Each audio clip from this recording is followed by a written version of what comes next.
لک الحمد یا اللہ الصلاۃ والسلام علیک یا رسول اللہ اما بعد۔ سلسلہ تذکرہ اسلاف کا اس مبارک سلسلے میں ہم اپنے اسلاف کا، اپنے بزرگوں کا ذکر خیر،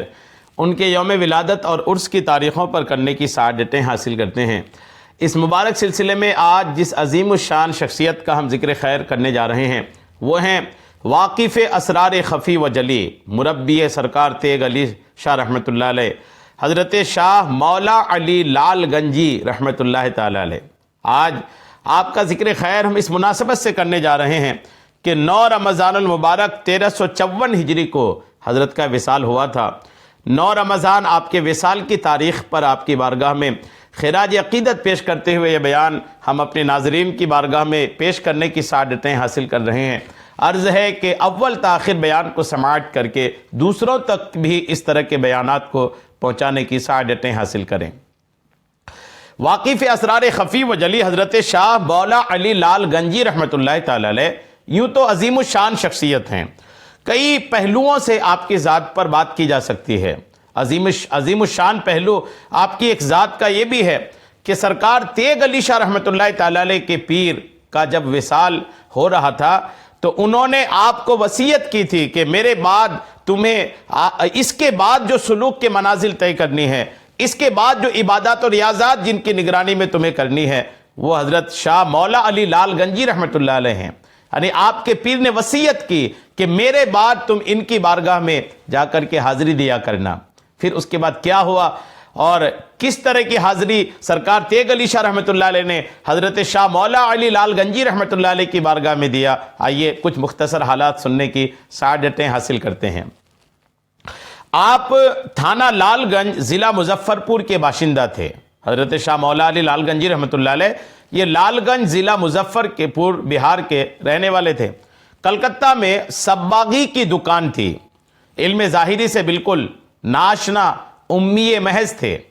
کلکتہ ہی میں جد طریقت حضرت مولانا شاہ محمد سمعی صاحب منگیری رحمۃ اللہ علیہ سے بیعت طریقت حاصل کی اور مشق سلوک میں مشغول ہو گئے۔ روز اول ہی جب پاس انفاس کی تعلیم آپ کو ملی، فوراً باطن کا انکشاف ہو گیا اور کیفیت طاری ہو گئی۔ جب سکون ہوا تو کچھ عالم انکشاف میں نظر آیا تھا، اپنے پیر و مرشد سے بیان کیا۔ پھر اسی رات میں سلسلہ آبادانیہ کے کل بزرگوں کی زیارت سے خواب میں مشرف ہوئے۔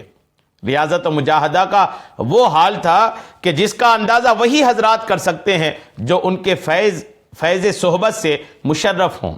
یعنی حضرت عبدالسمیع منگیری رحمۃ اللہ تعالی علیہ، ان کی حضرت شاہ محمد سمیع منگیری رحمۃ اللہ علیہ، ان سے مرید ہونے سے پہلے حضرت شاہ مولا علی لال گنجی رحمۃ اللہ تعالی علیہ جو نا یہ بظاہر علم ظاہری سے بالکل ناواقف و ناآشنا تھے، امی محض تھے، لیکن حضرت سمیع منگیری رحمۃ اللہ تعالی علیہ کی بارگاہ میں حاضری کے بعد، ان کے ہاتھ میں بیعت ہونے کے بعد وہ راز و نیاز ان پر کھلے اور باطن کے وہ اسرار ان پر ظاہر ہوئے کہ الحمدللہ روز بروز سلوک کے منازل میں ترقی کی طرف چلتے چلے گئے، یہاں تک کہ سلسلہ آبادانیہ کے تمام بزرگان دین کا انہوں نے خواب میں زیارت کیا۔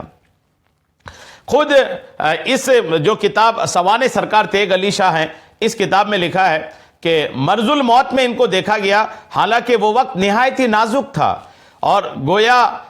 گوریارہ حضرت سرکار قبلہ رضی اللہ تعالیٰ عنہ کے دولت قدے پر مقیم تھے۔ حضرت سرکار قبلہ رضی اللہ تعالیٰ عنہ کے حجرہ شریف میں بستر تھا اور حضرت سرکار تیغ علی شاہ رحمۃ اللہ علیہ خود اس دالان میں تشریف رکھتے تھے جو کنویں سے پورب زلزلے کے بعد بنایا گیا تھا۔ ایک روز بعد نماز مغرب حجرہ شریف سے کوئی چیز لانے کا حکم ہوا۔ جب حجرہ کے قریب گیا تو کیواڑ بند تھا۔ جب کیواڑ کھولا تو دیکھا آپ دو زانوں بیٹھے ہوئے نفی و اس بات سے ضربی بڑے شد و مد کے ساتھ کر رہے تھے، لا الہ الا اللہ کا ضرب لگا رہے تھے، حالانکہ بظاہر نشست و برخاست کی طاقت باقی نہ تھی۔ یعنی حضرت مولا علی شاہ لال گنجوی رحمۃ اللہ علیہ کی طبیعت خراب تھی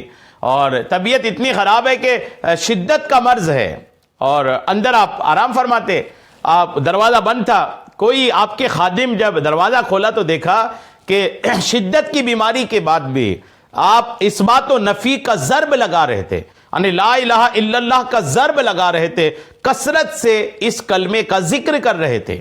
اب وہ جو لوگ تھے وہ تو بڑی حیرت میں کہ طبیعت اتنی خراب ہے، بیمار اتنا زیادہ ہیں کہ بہت زیادہ نقاہت ہے، بظاہر کمزوری ہے، لیکن ذکر الہی کے نام پر حال یہ ہے کہ شدت سے ضرب لگا رہے ہیں۔ یہ اللہ والے ہیں کہ بظاہر اللہ والوں کا بدن اگرچہ بیمار ہوتا ہے، لیکن حقیقت میں اللہ کریم کے ذکر کے لیے ان کی جو روحانی طاقت ہوتی ہے الحمدللہ وہ کبھی کمزور نہیں پڑتی۔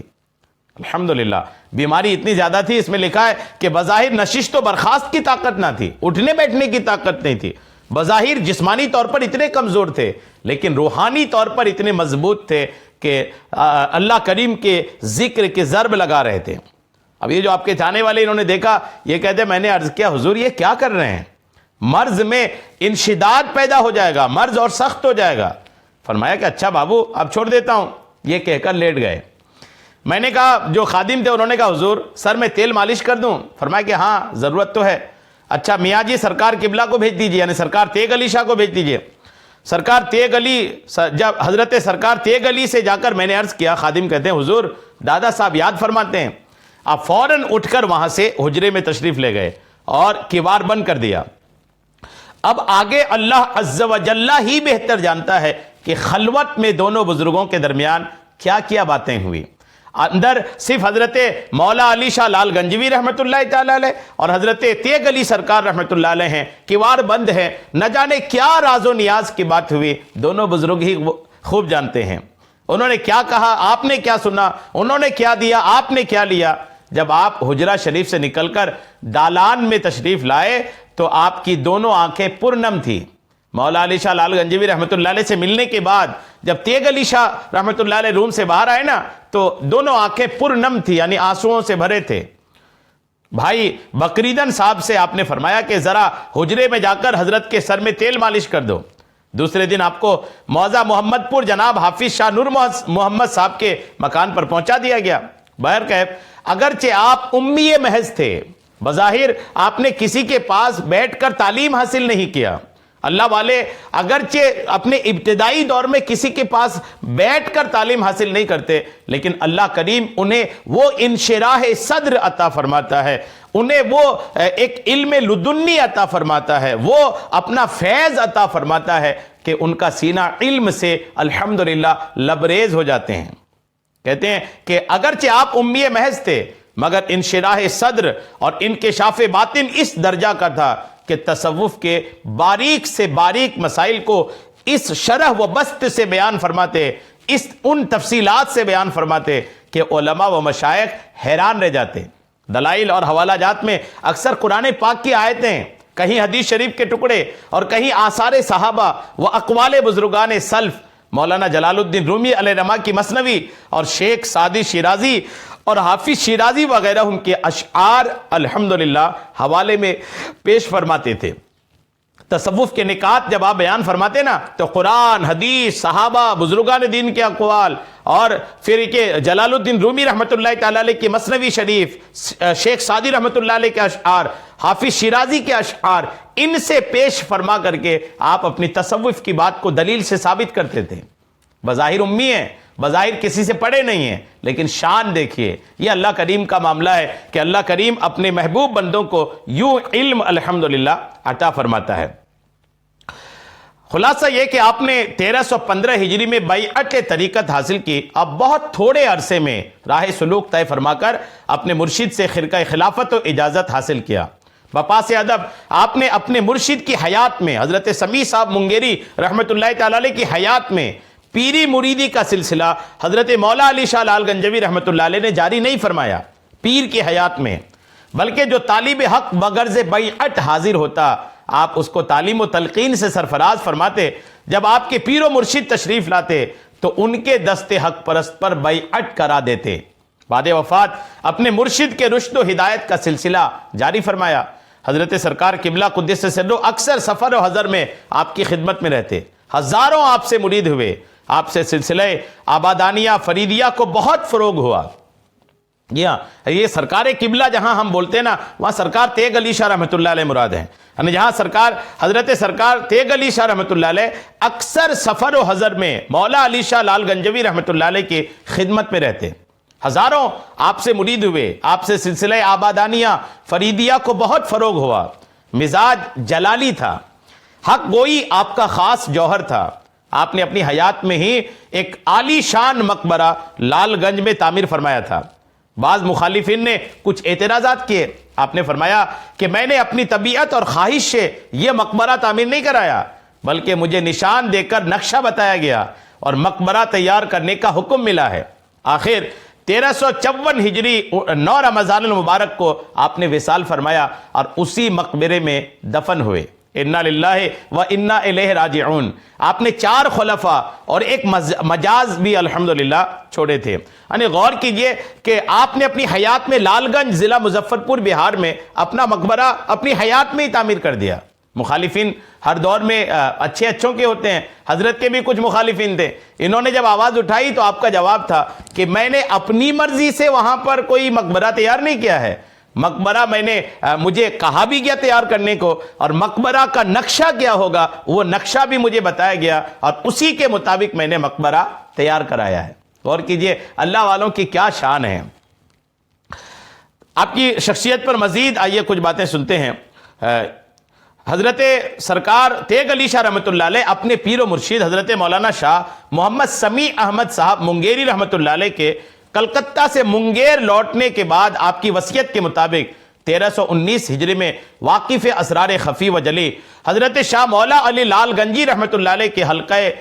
حلقہ میں داخل ہوئے اور ان کی زیر تربیت پوری مستعدی کے ساتھ قصب باطن میں مشغول ہو گئے۔ دن بھر اپنے کاروبار میں مصروف ہوتے اور شام کو بعد نماز مغرب روزانہ حضرت شاہ صاحب موصوف کے حلقے میں حاضر ہو کر عشاء تک ریاضت شاقہ کیا کرتے تھے۔ یعنی تیغ علی شاہ رحمۃ اللہ علیہ مولا علی لال گنجوی رحمۃ اللہ علیہ کی بارگاہ میں آتے، بعد نماز عشاء اپنی قیام گاہ پر آتے اور کھانا کھا کر تھوڑی دیر آرام فرماتے، پھر رات کے پچھلے پہر بستر سے اٹھ جاتے اور ضروریات سے فارغ ہو کر وضو کر کے نماز تہجد ادا فرماتے اور فوراً قیام گاہ پر آ جاتے اور باقی اوراد و وظائف پورا کر کے فاتحہ خوانی اور ایصال کرتے، پھر ناشتہ چائے سے فارغ ہو کر کسب معاش میں تجارت میں لگ جاتے۔ آپ کی کثرت ذکر اور محنت اور ریاضت کا اندازہ اس سے لگایا جا سکتا ہے کہ ایک نشست میں 12 ہزار نفی اثبات چہر ضربی اور لطائف ستہ کے ہر ایک مقام پر 12 ہزار اسم ذات حب سے دم کے ساتھ کرتے تھے۔ غرض کہ آپ اپنے پیر و مرشید حضرت مولانا شاہ محمد سمیع احمد صاحب منگیری رحمۃ اللہ علیہ کی حیات تک اسی طرح تمام اذکار و اشغال کی مشق فرماتے رہے۔ 1330 ہجری میں جب تیغ علی شاہ رحمۃ اللہ تعالی علیہ کے پیر طریقت مولانا شاہ محمد سمیع احمد صاحب منگیری رحمۃ اللہ علیہ نے داعی اجل کو لبیک کہا تو آپ کی فرقت سے جدائی سے تیغ علی شاہ رحمۃ اللہ علیہ کے قلب و جگر مبارک کو سخت ٹھیس پہنچی اور آپ نے کاروبار دنیا کو ایک قلم ترک کر کے مستقل طور پر حضرت شاہ مولا علی لال گنجی رحمۃ اللہ علیہ کی خدمت میں رہنا شروع کیا۔ جی ہاں، یعنی جو آپ کو منازل سلوک مولا علی لال گنجی رحمۃ اللہ علیہ کی بارگاہ میں حاصل ہوا وہ الحمدللہ اپنے آپ میں ایک بیان ہے، اور خود کو موافق المیت بین یدی الغسال بالکلیہ اپنے مرشد حضرت مولا علی شاہ لال گنجی علیہ رحمہ کو سونپ دیا، یعنی سارا کام وغیرہ چھوڑ کر سرکار تیغ علی شاہ رحمۃ اللہ تعالی علیہ کلی طور پر پورے طور پر اپنے آپ کو حضرت مولا علی لال گنجی رحمۃ اللہ تعالی علیہ کے حوالے فرما دیا۔ آپ اپنے مرشد کی جیسی خدمت کی اب اس کی نظیر اس کی مثال ملنا مشکل ہے۔ رات کو جب شاہ صاحب قبلہ بستر پر سونے جاتے، حضرت مولا علی شاہ لال گنجی رحمۃ اللہ علیہ جب بستر پر سونے جاتے، آپ پہلے ان کے سر میں تیل مالش کرتے تیغ علی شاہ رحمۃ اللہ علیہ، پھر بدن دبانے لگ جاتے، جب تک وہ چھوڑنے کو نہیں فرماتے آپ پوری مستعدی کے ساتھ یہ خدمت انجام دیتے۔ جب اس سے فرصت ہوتی اور شاہ صاحب رحمۃ اللہ علیہ سو جاتے تو پھر تیغ علی شاہ رحمۃ اللہ علیہ ریاضت و عبادت میں لگ جاتے اور اذکار قلبی و لسانی نہایت سوز و گداز اور محنت سے کرتے، کچھ دیر آرام فرماتے اور پھر تہجد کے وقت بیدار ہوتے، پھر حضرت شاہ صاحب قبلہ کو وضو کراتے۔ غور کیجئے، سرکار تیغ علی شاہ رحمۃ اللہ علیہ کی عظمت و شان کون نہیں جانتا۔ اب سرکار تیغ علی شاہ رحمۃ اللہ علیہ جو مولا علی شاہ لال گنجوی رحمۃ اللہ علیہ کے سونے سے پہلے بھی ہاتھ پیر دبا کر کے سر پہ تیل مالش کر کے خدمت کریں، پھر تہجد میں سرکار مولا علی لال گنجوی رحمۃ اللہ علیہ کے اٹھنے سے پہلے تیغ علی سرکار رحمۃ اللہ علیہ اٹھ کر ان کو وضو کرائیں، پانی کا انتظام کرائیں، بتائیے کہ ان مولا علی شاہ لال گنجوی رحمۃ اللہ علیہ کی کیا عظمت و شان ہوگی۔ الحمدللہ پہلے آپ شاہ صاحب کو وضو کراتے، اس کے بعد آپ خود وضو کرتے، اور حضرت شاہ صاحب قبلہ کے ساتھ نماز تہجد تیغ علی شاہ رحمۃ اللہ علیہ ادا فرماتے، پھر دونوں حضرات شغل نوری میں مصروف ہو جاتے یہاں تک کہ فجر کی اذان ہوتی اور دونوں بزرگوار مسجد جا کر نماز با جماعت ادا کرتے۔ غور کیجئے، اور کسی رات کو تو ایسا بھی ہوتا کہ حضرت شاہ صاحب کا بدن دبانے لگ جاتے اور انہیں گہری نیند آ جاتی تو آپ حسب دستور دباتے ہی رہ جاتے، یہاں تک کہ پچھلی رات میں جب ان کی آنکھ کھلتی اور آپ کو خدمت میں موجود پاتے، یعنی تیغ علی سرکار کو خدمت میں موجود پاتے تو بہت دعائیں دیتے۔ الحمدللہ غور کریے کہ کیا عظمت و شان ہوگی حضرت شاہ مولا علی لال گنجوی رحمۃ اللہ علیہ کی کہ تیغ علی سرکار رحمۃ اللہ علیہ جیسے بزرگ الحمدللہ ایسے آپ کی خدمت کرتے تھے۔ کیا شان ہے پیر کی، پیر ہو تو ایسا اور مرید ہو بھی تو ایسے ہوں۔ اللہ کریم حضرت مولا علی شاہ لال گنجوی رحمۃ اللہ علیہ کے مزار پاک پر خوب رحمتیں، اور حضرت تیغ علی سرکار رحمۃ اللہ علیہ کے مزار پر بھی خوب رحمتیں برکتیں عطا فرمائے، ہم سب کو آپ کا فیض عطا فرمائے۔ یہ سارا بیان میں نے آپ کو سوانح سرکار تیغ علی شاہ رحمۃ اللہ علیہ کے نامی کتاب سے پیش کیا ہے، اللہ قبول فرمائے، آمین، بجاہ النبی الامین صلی اللہ تعالی علیہ وسلم۔